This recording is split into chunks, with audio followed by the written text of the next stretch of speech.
जी दोस्तों, तो आपके सामने हाज़िर हूँ रोज़े के इंसानी जिस्म पर असरात के दूसरे हिस्से के साथ। कैसे हैं आप लोग? उम्मीद है कि आप लोग सब ठीक होंगे।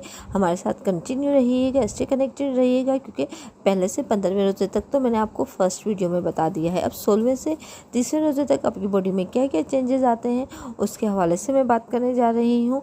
तो 16वें से 30वें रोज़े के दौरान आपकी बॉडी से एंजाइम्स, टॉक्सिक्स यानी जहर जो होते हैं वो सब ख़त्म हो जाते हैं, क्योंकि इस दौरान हमारी बॉडी जो है कंटिन्यू हो जाती है। जो रूटीन हमारी रोज़े की चल रही होती है उससे मुवाफिक हो जाती है, और फिर हमारी बड़ी आंत जो लार्ज इंटेस्टाइन कहलाती है, लिवर, किडनीज़ और स्किन, इस दौरान इन सब की जो डिटॉक्सिफिकेशन है वो उससे गुजरना शुरू हो जाते हैं। और मारूफ डॉक्टर कहते हैं कि इस दौरान अज़ा का फैल जो है भरपूर क़ुव्वत से चलने लगता है, और आपकी याददाश्त और इर्तिकाज़ की क़ुव्वत बेहतर हो जाती है, और आपके अंदर ज़्यादा तवानाई आ जाती है। अगर कई दिन तक मुसलसल ये रोज़े का अमल जारी रहे तो जिस्म पट्ठों को पिघलाना शुरू कर देता है, यानी कि आपकी जो फैट है उसको पिघलाना शुरू कर देता है। लेकिन रमज़ान में ऐसा नहीं होता, क्योंकि रोज़ा एक दिन में ख़त्म हो जाता है। यानी अगर आप कंटिन्यू फ़ाका करें तो हो सकता है, लेकिन रमज़ान में ऐसा नहीं होता, क्योंकि आप अफ्तार कर लेते हैं और अफ्तार में आप अपनी एनर्जी को मेंटेन कर सकते हैं। तो क्या रोज़ा सेहत के लिए मुफीद हो सकता है, ये सवाल पैदा आता है। तो उसके लिए मारूफ डॉक्टर्स कहते हैं कि हाँ, मगर एक शर्त के साथ। अब वो शर्त क्या है?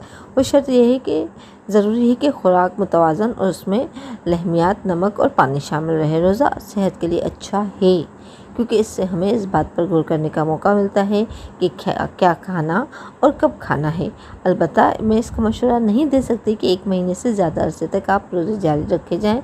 हाँ, आप कि अगर आपकी सेहत आपको देती है इजाज़त तो आप रख सकते हैं, लेकिन ये मैं नहीं कह रही, ये माहिरीन सेहत कह रहे हैं आपको। वो कहते हैं मुसलसल रोज़ा वज़न कम करने के लिए अच्छी चीज़ नहीं है, क्योंकि बालाखिर आपका जिस्म चर्बी को तवानाई में ढालने के बजाय आपके पट्ठों की तरफ मुतवज्जा हो जाता है। ये सेहत के लिए अच्छी बात नहीं है। इसका मतलब है कि आपका जिस्म फाका कशी की हालत में चला गया है। वो आगे ये कहते हैं कि इनका कहना है कि रमज़ान के रोज़े अगर सही तरीके से रखे जाएँ तो हर रोज़ जिस्म की तवानाई बहाल होती है, जिससे आप कारामद पट्ठे घुलाए बगैर वज़न भी कम कर सकते हैं।